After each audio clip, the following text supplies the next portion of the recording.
Everyone, welcome to my channel integrate solutions. I am Aparna and आज मैं आपको बताऊंगी कि प्रोजेक्ट थीसिस और रिसर्च वर्क के लिए कौन से टॉपिक्स बेस्ड होते हैं। उससे पहले आप मेरे चैनल को सब्सक्राइब कीजिए। अगर आपने सब्सक्राइब किए हैं तो बेल आइकन को हिट कर दीजिए। उससे आपको और भी लेटेस्ट नोटिफिकेशन मिलते रहेंगे। जो मैं वीडियो और इससे बाद डालने वाली हूँ उससे भी आपको आइडिया मिलता रहेगा। सो गाइज, आज हम कंप्यूटर साइंस फील्ड के बारे में बात करने वाले हैं। मैं आज इसमें आपको बताऊंगी कि टॉप 10 टॉपिक कौन से हैं जिसमें आप लोग रिसर्च कर सकते हैं या थीसिस बना सकते हैं। और ये टॉपिक्स जो है वो अभी 2020 के हिसाब से मैंने आपको बताया है कि आप इनमें अगर रिसर्च करेंगे या फिर थीसिस बनाएंगे तो आपको ज़्यादा डिमांड रहेगी और आपका थीसिस जो है वो इजीली अप्रूव हो जाएगा। इससे पहले आप ये बात ध्यान रखिए कि अगर आप ये वीडियो देख रहे हैं और आपको पसंद आ रहा है तो आप इसको पूरा देखिए और ज़्यादा से ज़्यादा लाइक कीजिए और शेयर भी कीजिए। उससे दूसरों को भी हेल्प हो जाएगी। Top 10 topics for project thesis and research work in computer science. There is the first topic, artificial intelligence. Artificial intelligence क्या होता है? कंप्यूटर साइंस फील्ड से जो रिलेटेड होते हैं वो स्मार्ट मशीन बनाने के लिए यूज़ होता है आर्टिफिशियल इंटेलिजेंस से। और आपने देखा होगा कई सारे जो अभी डिवाइसेस आ रहे हैं उसमें आर्टिफिशियल इंटेलिजेंस का इस्तेमाल हो रहा है। कई सारे टास्क परफॉर्म करने के लिए भी इसका इस्तेमाल होता है जिसमें ह्यूमन इंटेलिजेंस की ज़रूरत होती है। और उसके बाद में how does artificial intelligence work, कैसे वर्क करता है, उसमें थिंक करता है ये ह्यूमनली। उसके बाद रैशनल उसी तरीके से सोचता है, उसी तरीके से एक्टिंग करता है जैसे कि कोई ह्यूमन बीइंग जिस तरह से सोचता है वैसा आर्टिफिशियल इंटेलिजेंस में होता है। और इसका यूज़ कहाँ कर सकते हैं आप देख सकते हैं, मैंने लिखा है स्मार्ट असिस्टेंट्स लाइक सीरी और एलेक्सा। आजकल टीवी पे ऐड आती थी एलेक्सा की, जो एक म्यूज़िक प्लेयर है, साउंड ब्लूटूथ म्यूज़िक प्लेयर, और जिसमें हम उसको कमांड देते हैं तो वो ऐसे रिएक्ट करता है। तो उसमें आर्टिफिशियल इंटेलिजेंस का ही इस्तेमाल हुआ है। और second thing is diseases mapping and prediction tools. आप वो भी देख सकते हैं, कई सारे डिजीजेस को प्रिडिक्शन हो जाता है उससे। ऑप्टिमाइजेशन, हेल्थ केयर के लिए भी ट्रीटमेंट होती है। स्पैम फिल्टर्स ऑन ईमेल्स, वो भी वो पता लगा लेता है कि हमारे लिए कौन से मेल स्पैम है और कौन से इम्पॉर्टेंट है। और फिर सोशल मीडिया मॉनिटरिंग के लिए भी इसका इस्तेमाल होता है। सॉन्ग्स हो गए, टीवी शोज़ हो गए, स्पॉटिफाई आ गया, आजकल नेटफ्लिक्स आ रहा है, और अमेज़ॉन प्राइम में भी आप इस्तेमाल कर सकते हैं। आप देख सकते हैं इमेज। नेक्स्ट टॉपिक है हमारा बिग डेटा। बिग डेटा क्या होता है? बिग डेटा एक ऐसा टर्म है जिसमें हम लोग लार्ज वॉल्यूम ऑफ डेटा लेते हैं, जो एक स्ट्रक्चर फॉर्म में भी हो सकता है या अनस्ट्रक्चर फॉर्म में भी हो सकता है। तो इसका हम लोग क्या करते हैं, इस डेटा का हम लोग अपने बिजनेस में डे टू डे बेसिस में इसका इस्तेमाल करते हैं। इससे रिलेटेड मैं आपको बोल सकती हूँ कि बिग डेटा की वजह से ही हमारे कई सारे जो डेटा रिलेटेड वर्क होते हैं वो होते हैं। हम लोग इसका इस्तेमाल कैसे करते हैं, like a set a big data strategy. हम लोग स्ट्रेटेजी बना सकते हैं कि इतना ये डेटा है, इससे रिलेटेड एक स्पेसिफिक फील्ड से रिलेटेड पकड़ लो, उसमें हम लोगों को हेल्प हो जाती है। उसके बाद एनालाइज द डेटा। वो डेटा को हम लोग कोई डेटा लेंगे, उसको हम लोग पहले क्या करेंगे, स्ट्रेटेजी बनाएंगे, हमको ये डेटा होना। उसके बाद में हम उस डेटा को एनालाइज करेंगे, आइडेंटिफाई करेंगे। उसके बाद में हम लोग डेटा ड्रिवन डिसीजंस लेंगे कि इस डेटा का हम लोग किस तरह से इस्तेमाल कर सकते हैं, उसको एक्सेस कैसे करना है, मैनेज कैसे करना है और उसको कहाँ स्टोर करना है, ये भी बहुत इंपॉर्टेंट है। हम लोग इसका यूज़ कैसे करेंगे। बिग डेटा जो है वो एनालाइज हो सकता है फॉर बेटर स्ट्रेटेजी के लिए, एक सक्सेसफुल बिजनेस के लिए भी बहुत अच्छे से इस्तेमाल होता है। आजकल डेटा साइंटिस्ट की भी बहुत डिमांड है, तो बिग डेटा उसमें एक बहुत इंपॉर्टेंट रोल रखता है। आपको ये पता चली जाएगा जैसे जैसे आप इस पर रिसर्च करेंगे। उसके बाद में आता है third topic is internet of things. तो इंटरनेट ऑफ थिंग्स क्या होता है कि फिजिकल डिवाइसेस जो होते हैं हमारे और मतलब आजू बाजू में, जो वर्ल्ड में बोल सकते हैं आप लोग, कार हो गई, फैन हो गया, कई सारी डिवाइसेस जो होती है जो इंटरनेट से कनेक्ट होती है, वो इंटरनेट से कनेक्ट होके वो डेटा और इंफॉर्मेशन जो होते हैं वो शेयर करते हैं। ठीक है, फिजिकल डिवाइस जो होते हैं वो वर्ल्ड में हम कहीं भी रहे वो हमको डेटा शेयर करते हैं, किसके थ्रू, इंटरनेट के थ्रू। IoT वर्क कैसे करता है, ऑब्जेक्ट होते हैं उसको क्या करेगा, सेंसर्स के से वो कनेक्ट करेगा। ठीक है, और फिर जो इसको कम्युनिकेट करने के लिए रियल टाइम जो डेटा है वो विदाउट इन्वॉल्विंग ह्यूमन बीइंग जो होता है वो कम्युनिकेट हो सकता है। ठीक है, ह्यूमन बीइंग की ज़रूरत नहीं है उनको कम्युनिकेशन के लिए। उसमें हम लोग सेंसर ऐड कर देंगे वैसे, और वैसे फंक्शन ऐड कर देंगे, तो वो IoT का इस्तेमाल करके हो जाता है। It is use to making fabric of the world around us more smarter and more responsive. And जैसे आपको पता है, हमारी कार हो गई, मोबाइल डिवाइस हो गया, फ्रिज हो गया, आजकल तो टीवी भी आ गया है, और फैन हो गया, हम लोग किसी भी डिवाइस को कनेक्ट कर सकते हैं और उसको स्मार्ट बना सकते हैं। कई सारे एनिमल्स में भी आजकल IoT का इस्तेमाल होता है, जैसे कोई चिप लगा देते हैं हम लोग और उससे हमको उसका डेटा मिल जाता है। कि उसके बाद में मशीन लर्निंग। मशीन लर्निंग क्या होता है? Machine learning is an application of artificial intelligence. ये AI का ही एक पार्ट है, जिसमें हम मशीन जो होती है वो ऑटोमेटिकली लर्न कर सकती है और इम्प्रूव कर सकती है without being explicitly program. Programming की जरूरत नहीं है स्पेसिफिक, लेकिन वो लर्न कर लेता है कि हाँ, ऐसी सिचुएशन में कैसे डील करना है, उस टाइप से वो डील करता है सिचुएशन को। मशीन लर्निंग जो होती है वो फोकस करती है on development of computer programs that can access data and use it learn for themselves where it is use. So तो ऑब्जर्वेशंस और data such as direct experience instructions के लिए भी यूज होता है in order to look for patterns in data and make better decision in future के लिए भी अच्छे डिसीजन ले सकते हैं हम लोग उससे मशीन लर्निंग का इस्तेमाल करके। ओके, उसके बाद का टॉपिक है data mining. So data mining is defined as process which is used to extract usable data. अब डेटा माइनिंग मतलब क्या होता है कि हम लोग उसे डेटा जो बल्क में रहता है उससे हमको जो डेटा चाहिए, जो हमारे रिलेटेड डेटा है, हमको जिसका इस्तेमाल करना है, वो हम लोग इससे डेटा माइनिंग के थ्रू एक्सेस कर सकते हैं। और डेटा माइनिंग वर्क कैसे करता है? तो जो रॉ डेटा होता है जो इसमें उसको क्या कन्वर्ट करता है किसमें? यूजफुल इंफॉर्मेशन में। ठीक है, बाय यूजिंग अ सॉफ्टवेयर।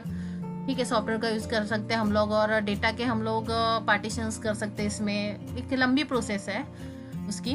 और ये यूज़ क्या होता है? तो जैसे बिजनेसेस में होता है डेटा का यूज़ आजकल।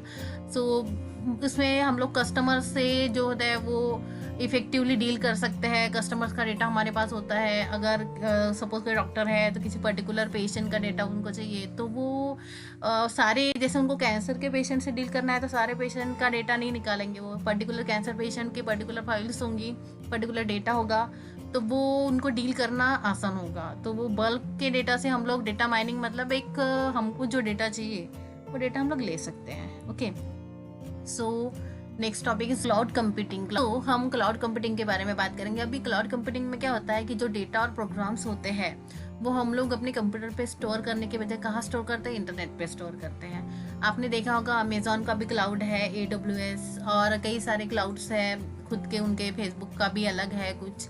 तो ऐसे क्लाउड्स होते हैं, तो उनमें हम लोग क्या कर सकते हैं? डेटा इजीली स्टोर कर सकते हैं। अब ये क्लाउड कंप्यूटिंग वर्क कैसे करता है? तो it comprises servers, computer, databases and central servers. Okay, और जो सेंट्रल सर्वर फैसिलिटीज होते हैं वो कैसे करते हैं? सेट ऑफ रूल्स और प्रोटोकॉल्स, मतलब वो प्रोटोकॉल्स के थ्रू जो होते हैं वो सर्वर जो होता है वो फैसिलिटीज प्रोवाइड करता है, ऑपरेशन प्रोवाइड करता है। ओके, सो यूज का होता है तो cloud computing is the delivery of computing services including server, storage, database, networking, software हो गया, और ऐसे फास्टर इनोवेशन के लिए, फ्लेक्सिबल रिसोर्सेज के लिए। आप बोल सकते हैं कि आप अगर कहीं पे भी है तो अपना डेटा आपको एक्सेस करना है तो आपको आपके पर्सनल कंप्यूटर की ज़रूरत नहीं होगी। क्लाउड कंप्यूटिंग की हेल्प से आप कहीं पे भी रहे तो आप अपना डेटा एक्सेस कर सकते हैं easily. Okay, so next one is data warehousing. Data warehousing क्या होता है कि ये ऐसे कलेक्ट करते हैं हम लोग डेटा और मैनेज करते हैं कई सारे अलग अलग सोर्स से। ठीक है, और इससे हम लोग क्या होता है कि एक मीनिंगफुल बिजनेस इंसाइट के लिए इस्तेमाल कर सकते हैं इसका। ये डेटा माइनिंग की तरह ही है, लेकिन डेटा वेयर हाउसिंग मतलब वहाँ हम लोग स्टोर करेंगे डेटा। ओके, और डेटा वेयर हाउस वर्क कैसे करता है कि जैसे कि स्पेसिफिक जो डेटा है वो हमको ऑर्गेनाइज करना है। ठीक है, describe the layout and type of data such as integer data और स्ट्रिंग, मतलब डेटा टाइप जो होते हैं वो उसमें पता करेगा कि हाँ ये किस टाइप का डेटा है। ठीक है, जिस टाइप का डेटा है उस टाइप में वैसे वो वेयर हाउस में स्टोर करेगा। उसके बाद में इसका यूज़ कैसे हो सकता है? तो जैसे कि मैंने आपको बताया कि डेटा वेयर हाउसेस कहाँ यूज़ होते हैं? बिजनेसेस में यूज़ हो सकते हैं। ठीक है, जैसे किसी चीज़ का, किसी का हिस्टोरिकल डेटा हमको सेव करना है, जैसे कि मैंने आपको एक हॉस्पिटल का एग्जांपल दिया था कि पर्टिकुलर पेशेंट का हम लोग को डेटा स्टोर करना है तो हम लोग डेटा वेयर हाउस में वो स्टोर करेंगे कि किस टाइप का डेटा है, वो वहाँ पे भी हम लोग स्टोर कर सकते हैं। डेटा वेयर हाउस और डेटा माइनिंग थोड़ी रिलेटेड फील्ड है एक दूसरे से, क्योंकि हम लोग जो डेटा माइनिंग है वो डेटा वेयर हाउस से डेटा हम लोग लेते हैं, ठीक है। तो इसके बाद में एक टॉपिक आता है रोबोटिक्स। रोबोटिक्स क्या होता है कि ये एक इंजीनियरिंग और साइंस का पार्ट हो गया कि it has to do with the creation and building of robots as well as computer programming. Robotics मतलब हम लोग को क्या करना है, रोबोट्स बनाते हैं और कंप्यूटर प्रोग्रामिंग के थ्रू उनको हैंडल करते हैं, ठीक है। ये वर्क कैसे करता है, तो रोबोटिक्स यूजुअली ये तो एक मशीन हो गई, रोबोट्स यानी क्या है, मशीन है, ठीक है। सो ये कौन कंट्रोल करता है, कंप्यूटर प्रोग्राम कंट्रोल करता है या फिर इलेक्ट्रॉनिक सर्किट जो होते हैं हम उसमें बिल्ड करते हैं या डालते हैं जिससे रोबोट बनता है, वो उसको क्या करता है, कंट्रोल करता है, ठीक है। वो या तो डायरेक्टली कंट्रोल बाय ह्यूमंस हो सकते हैं या फिर वो ह्यूमंस की जैसे भी दिख सकते हैं, वैसे जैसे कि मैंने अपने पहले स्लाइड में आपको दिखाया है, देखिए ये ह्यूमन रोबोट है और भी एनिमल्स के रोबोट्स बनाए गए हैं, स्पाइडर हो गया, ये बर्ड हो गए, कई सारी चीज़ें हैं, ठीक है। सो रोबोटिक्स यूज कैसे होता है, तो आप देख सकते हैं इसमें रोबोटिक्स यूज क्या है, कंस्ट्रक्शन वर्क के लिए होता है। आजकल आपने देखे हाउस होल्ड वर्क के लिए भी हम लोग रोबोट्स का इस्तेमाल कर सकते हैं, ठीक है। तो कई सारे इंडस्ट्रीज में, ऑटोमोबाइल इंडस्ट्रीज में उसका यूज होता है, मिलिट्रीज में भी रोबोट्स का आजकल यूज हो रहा है। तो ऐसे कई सारे हम लोग यूज कर सकते हैं रोबोट्स का। तो रोबोटिक्स भी एक बहुत वाइड फील्ड है, बहुत अच्छी फील्ड है, इसमें भी आप रिसर्च वर्क कर सकते हैं। उसके बाद में आ गया नेटवर्किंग। तो नेटवर्किंग क्या होता है कि collection of computer, server, mainframe, network devices and peripherals. So ये सारी चीज़ें अगर एक दूसरे से कनेक्ट होती है और इन्फॉर्मेशन शेयर करती है या कोई डेटा शेयर करती है तो उसको हम लोग क्या बोलते हैं, नेटवर्किंग बोलते हैं, ठीक है। और नेटवर्किंग वर्क कैसे करता है, तो computer network connected nodes like computer, router, switches, cable हो गया, फाइबर हो गया और वायरलेस सिग्नल्स हो गए, ये सारे कैसे होते हैं, एक दूसरे से कनेक्टेड होते हैं। और ये या आप यूँ बोल सकते हैं कि इनका इस्तेमाल करके हम लोग डेटा हो गई या इंफॉर्मेशन हो गया वो शेयर कर सकते हैं, ठीक है। सो ये कनेक्शन क्या करते हैं, ये डिवाइस को अलाउ करते हैं कि ये नेटवर्क थ्रू एक दूसरे से क्या करे, कम्युनिकेट करे और डेटा या फिर इंफॉर्मेशन जो भी है वो हर रिसोर्स को शेयर करे, ठीक है। और ये यूज़ कैसे होते हैं networking, communicating using emails, video, messages हो गया, और या फिर हम लोग डिवाइसेस भी शेयर कर सकते हैं सच एज प्रिंटर हो गया, स्कैनर हो गया, फोटोकॉपीज हो गई, फाइल्स शेयर कर सकते हैं, सॉफ्टवेयर शेयर कर सकते हैं, ऐसे ऑपरेटिंग सिस्टम हो गया, ऐसे कई सारी चीज़ें हैं जो हम लोग उसको उसमें नेटवर्किंग में शेयर कर सकते हैं, ठीक है। और सबसे लास्ट टॉपिक है इमेज प्रोसेसिंग। तो इमेज प्रोसेसिंग क्या होती है, इनपुट इमेज दे रहे हैं या फिर बोल सकते हैं सीरीज दे रहे हैं इमेज की, पर ज़रूरी नहीं है कि इसका आउटपुट भी इमेज ही हो, इसका आउटपुट इमेज भी हो सकता है या फिर सेट हो सकता है, कोई कैरेक्टरिस्टिक का बोल सकते हैं या स्पेसिफिक पैरामीटर्स का जो इमेज से रिलेटेड हुई होंगे, ठीक है। उसके बाद में इमेज प्रोसेसिंग वर्क कहाँ करती है, तो इमेज प्रोसेसिंग जो होती है वो कुछ ऑपरेशन परफॉर्म करती है लाइक इमेजेस के, लाइक एक सिंपल इमेज से आप एक एनहांस्ड इमेज जो है वो बना सकते हैं जिससे हम लोगों को बहुत यूजफुल इंफॉर्मेशन भी मिल सकती है। इमेज प्रोसेसिंग जो होती है वो फिल्टर करते हैं इमेजेस को, ट्रांसफॉर्म कर सकते हैं contrast, brightness, resolution, noise level images का। और इमेज प्रोसेसिंग में आप बहुत सारे प्रोजेक्ट्स भी बना सकते हैं जिससे आप एडवांस लेवल पे वर्क कर सकते हैं, लाइक एक इमेज से पर्टिकुलर चीज़ का पता चल जाए, ये सारी चीज़ें होती है इमेज प्रोसेसिंग में भी, तो इसमें भी आप रिसर्च कर सकते हैं, ओके।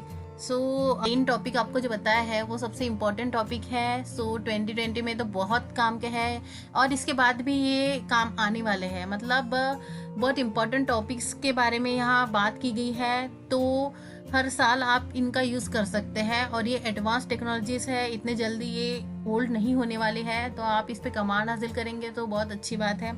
आप इस पे रिसर्च भी कीजिए और थीसिस भी बनाइए, पीएचडी में भी आपको हेल्प मिल जाएगी। कोई वीडियो पसंद आता है तो आप लाइक कीजिए इस वीडियो को, शेयर कीजिए, सब्सक्राइब भी कीजिए मेरे चैनल को। और मैं आपके लिए और भी वीडियोस बनाऊंगी। आप कमेंट भी कर सकते हैं कमेंट बॉक्स पे। मैं कोशिश करूंगी कि मैं आपके सवालों का जवाब दूं, या फिर आपको कोई क्वेरीज है वो सॉल्व आउट करूं। आप मेरे चैनल पे बने रहे इसके लिए thank you so much. Bye bye.